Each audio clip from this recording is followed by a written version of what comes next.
বতৰটো যিহেতু ডাৱৰীয়া, ভাবিলোঁ অকণমান জ্বলা কিবা এটা ভাজি খাওঁ।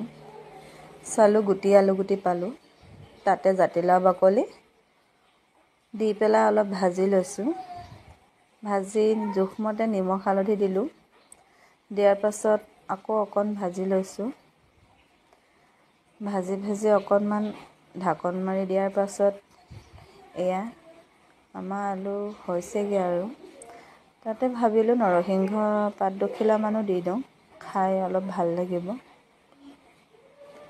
দিয়াৰ পাছত ভাজি আছোঁ। আপোনালোকে মোৰ ভিডিঅ'বোৰ কেনেকুৱা লাগিছে ক'ব। ভাল লাগিলেও জনাব, বেয়া লাগিলেও জনাব। তেতিয়াহে মোৰ ভিডিঅ' বনাবলৈ ভাল লাগিব আকৌ। মাজতে আকৌ কেঁচা জলকীয়া কেইটামানো দি ল'লোঁ। দি অকণমান মছলা এড কৰিলোঁ তাতে গোন্ধৰ কাৰণে। পিছে আমাৰ গুটি আলুগুটি নৰসিংহ ভাজি খাব হৈ গ'ল। লাষ্টত ধনিয়া কেইডালমানো দি দিছোঁ। দি অকণমান লৰাই দিছোঁ। ভাবিলোঁ চাটনি অকণো বনাওঁ।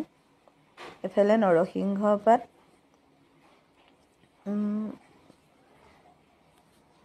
লগতে মছন্দৰী, তাৰ লগতে তুলসী আগ দুটামানো দি দিছোঁ।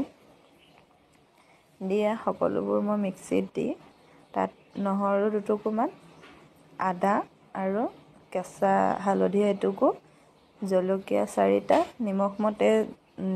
নিমখ দি লৈছোঁ।